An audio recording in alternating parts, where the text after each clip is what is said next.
disorder progresses, as we know that HIV very often does. In terms of background, I am a speech-language pathologist.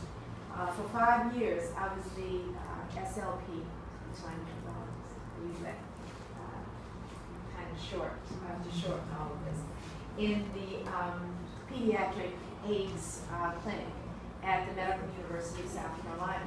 And so I was seeing children every week whose mothers are HIV positive. Some of the children were HIV positive, some of them were not. And we'll talk more about that as we go through this presentation. But it also gave me an opportunity to do some research and also some writing on language, speech, and oral motor development in children with HIV. So I'm going to share some of that with you here today. And actually, Guyana has, for quite some time, been very much interested in, attuned to, and working in this area of HIV. And this is a report that was done, that has been done periodically here in Guyana, looking at HIV, working on prevention strategies, working on treatment strategies. And so this quote comes from the latest report, which was done, I think, in 2014, in which they're saying essentially that there's a lot of evidence to indicate that the HIV epidemic has been stabilized here in Guyana, and that a lot of what is being done is in fact working. These are statistics from here in Guyana, and what you see is that there has been, at least since 2006, a decrease in the number of HIV and AIDS cases that have been reported. For some reason, 2006 was a pretty terrible year here in terms of HIV. You see that spike, but after that it begins to go down.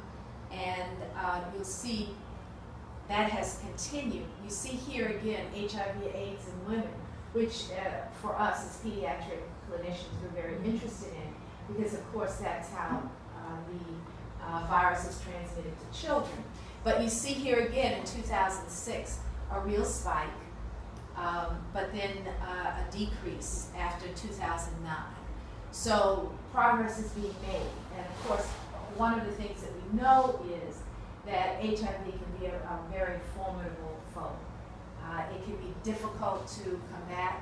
It can, even in children, be difficult to identify. But Guyana seems to be on its way in terms of making progress, in terms of prevention, as well as treatment. And here is the progress, what the government refers to as the progress report. And this is looking at ages of individuals who are HIV positive. And if we look at the top, the blue is unknown, the red is children who are under 1, and the blue, a darker blue, are children who are 1 to 4 years old. So what we see is those colors are at the top, and they are a much smaller number than we see in the older groups. So essentially here in Guyana, about 5% of those who are infected with HIV are children. And we're talking there about children birth to 17 or 18 years of age. So a small percentage, but a very significant percentage in terms of identification and treatment. So let's talk about epidemiology of HIV. The beginning in America, which is one of the first places that the virus was identified, in terms of children, was around 1985 in the Bronx, New York. What we saw, what the physicians were seeing, was mothers bringing babies in with these symptoms: fever and failure to thrive, infections that were hard to explain for a child who was 2 years old, 1 year old, whatever. And then finally, it was determined that the mother was HIV positive, and so that was when we began to realize that, in fact, the virus could be passed from mother to infant. And the first child to be diagnosed here in Guyana was around 1987, according to the 2014 report. And all over the world, what we see with infants, children who are HIV positive, is essentially the very same symptoms.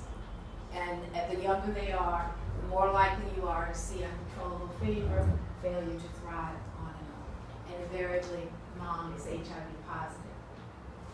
Now, transmission can take place in 3 different ways. Most is prenatal, and it happens in utero. And the extent to which it's going, the extent to which a child is going to be born HIV positive is related to the viral load in the mother during the time of pregnancy. So it can happen in utero. It can also happen during birth. And then postnatally after birth through breastfeeding. And that can be a very difficult situation to deal with, because in a lot of developing countries where moms only have breast milk in order to feed and nurture their children, prohibiting a mom from using breast milk can be a very dire situation.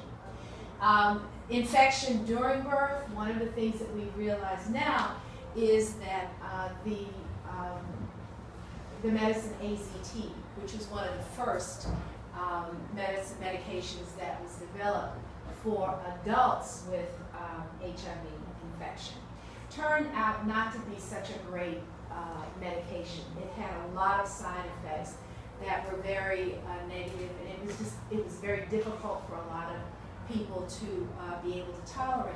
But what we found was that giving a mom who's HIV positive AZT 24 hours before the child's birth, even 12 or 6 hours before the child's birth, really reduced significantly the infection in the infant. So now in America, AZT is used a lot with moms who are HIV positive just before birth. So this is a schematic on the HIV virus. And HIV is a retrovirus. And you know that what that means is that what retroviruses do is they get into the host cell, the healthy cell, and they plant their DNA genome in that cell, which causes that cell to then become the same as the HIV virus. And these, so we see the RNA, but also the envelope glycoproteins. You see a lot of them there, 120, 41, 17. What these do is they attach. These are the mechanisms by which the HIV virus attaches to the healthy cell and infiltrates that cell, and then you have the DNA replication. And so that's what happens with HIV, and that's how the virus is replicated within the body.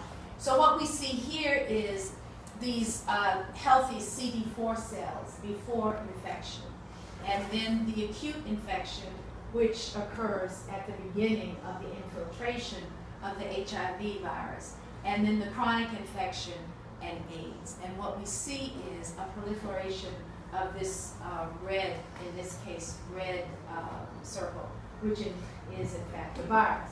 And so that's what happens with HIV, the infiltration and then more and more cells and the proliferation of the virus. Now, what about infection rates? When is a child most likely to be infected, and what is the preponderance of that infection? Well, the majority of children who are HIV positive are in fact infected at birth, either in utero or during the birth process, about 25 to 35%. A smaller percentage of children become positive as a result of breastfeeding, and the transmission, we do know that HIV is evident in breast milk. And so children can become infected by ingesting breast milk. But there's some factors that do in fact influence infection rates.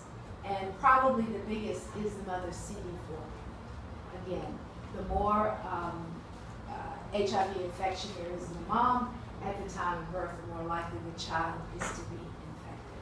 And we see the AZT, ZBD, which is the same medication, which are the same medications, can reduce the infection rate to 2% if in fact it is given in a